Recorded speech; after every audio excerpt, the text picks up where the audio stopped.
Welcome to Truth Every Day, a daily reflection grounding your life in God's Word. As we journey through the scriptures, may the Lord encourage and lead you today. We continue our journey through the scriptures. Today's readings from 1 Kings chapter 8, Psalm 30, and 1 Timothy chapter 3 teach us about worship, prayer, leadership, humility, and the kind of character God desires in His people. Here's the question for today. Is your life becoming a place where God is honored through your worship, character, and service? In 1 Kings chapter 8, Solomon finally dedicates the temple. After years of preparation and construction, the Ark of the Covenant is brought into the temple, and God's glory fills the house. The temple represented God's presence among His people and served as a reminder of His covenant faithfulness. The overwhelming response of the people was worship. What is striking is Solomon's humility. Despite the grandeur of the temple, he acknowledges, will God really dwell on earth? Solomon understood that no building could contain the greatness of God. This reminds us that worship is not ultimately about buildings, programs, or ceremonies. It's about responding to God's greatness with humility, gratitude, and obedience. True worship begins when we recognize God's greatness and our dependence upon Him. Much of 1 Kings chapter 8 is actually a prayer. Solomon prays for forgiveness, guidance, restoration, and God's continued presence among His people, because he understood prayer as the lifeline between God and His people.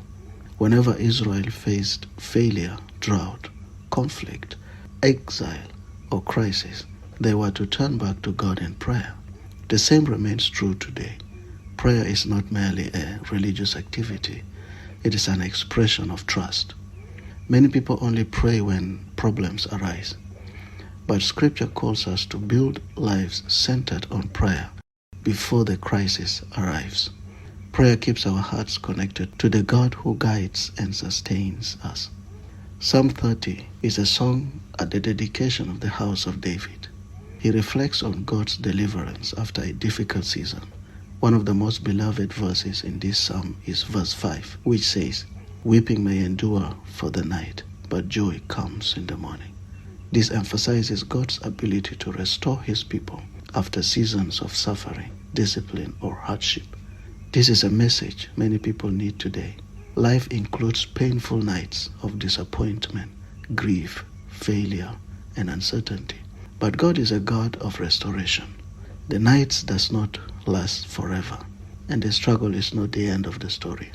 God's restoration often comes after seasons of waiting and perseverance. In 1 Timothy chapter 3, Paul describes the qualifications of church leaders. The first thing that stands out is that Paul focuses far more on character than on skills. We see that godly leadership flows from integrity, maturity, self-control, faithfulness, and good reputation. This principle applies beyond church leadership. Whether you lead a family, a classroom, a ministry, a business, or a community project, character matters. The world often celebrates charisma, which is good, but God prioritizes character. Leadership is sustained by character, not merely ability or charisma. Paul repeatedly points to qualities such as self-control, faithfulness, wisdom, and responsibility. We can see that public leadership cannot be separated from private character. This is especially important for young people. Many focus on developing skills while neglecting character. The best thing to do is to develop holistically. That means you develop skills, yes, but also grow in knowledge and character. Today's readings reminds us that strong communities are built not only through infrastructure and development projects, but also through worship, prayer, integrity, and faithful leadership.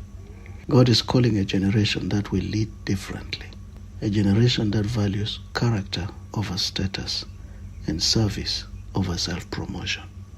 So as we conclude, ask yourself, is my life marked by genuine worship? Am I depending on God through prayer? What kind of character am I developing? Am I preparing myself to lead faithfully? Let's pray. Faithful God, thank you for your faithfulness and your presence. Teach us to worship you wholeheartedly and seek you through prayer. Help us to trust you during difficult seasons and remain humble when things are going well. Build strong character within us and prepare us to lead with integrity wherever you placed us.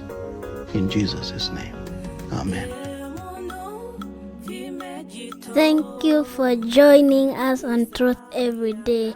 If this episode has encouraged you, share it with a friend and remember to subscribe. See you in the next episode.